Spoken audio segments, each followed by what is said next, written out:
Friend, नमस्ते, प्रणाम। मैं किरण राजपूत आप सभी का स्वागत करती हूँ अपने चैनल किरण कीर्तन भजन में। तो आज मैं बहुत ही सुंदर झूमर नाच गीत लेके आई हूँ। आप लोग को जैसा भी लगेगा कमेंट में ज़रूर बताइएगा। अच्छा लगे तो लाइक कमेंट शेयर कीजिए। मेरे चैनल पर जो न्यू है तो मेरे चैनल को सब्सक्राइब करिए, बेल आइकन को दबाना ना भूलिएगा ताकि मेरा न्यू वीडियो आप तक पहुँचता रहे। तो चलिए गीत को स्टार्ट करती हूँ।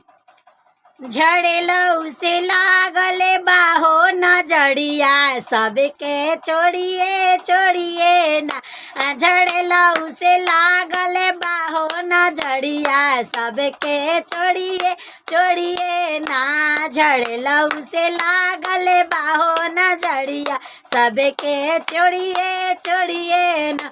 बोतल बरंडी खूबरे पियावे, बोतल बरंडी खूबले पिया। बोतलवा बिगले बा पिछुअरिया सबके छोड़िए छोड़िए ना। बोतलवा बिगले बा पिछुअरिया सबके छोड़िए ना। झड़ेलऊ से लागले बाहो नजरिया सबके छोड़िए छोड़िए ना। झड़ेलऊ से लागले बाहो नजरिया सबके छोड़िए छोड़िए ना। छोला समोसा रोज रे खियावे, छोला समोसा रोज रे की। पलेटवा बिगले बा पिछुअरिया सबके छोड़िए छोड़िए ना। पलेटवा बिगले बा पिछुअरिया सबके छोड़िए छोड़िए ना। झड़ेलऊ से लागले बाहो नजरिया सबके छोड़िए छोड़िए ना।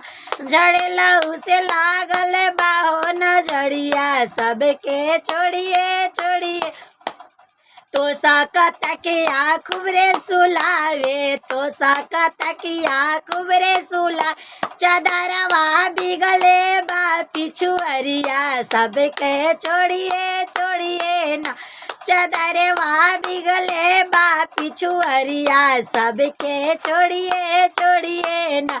झड़ेलऊ से लागले बाहो नजरिया सबके छोड़िए छोड़िए ना। झड़ेलऊ से लागले बाहो नजरिया सबके छोड़िए छोड़िए ना।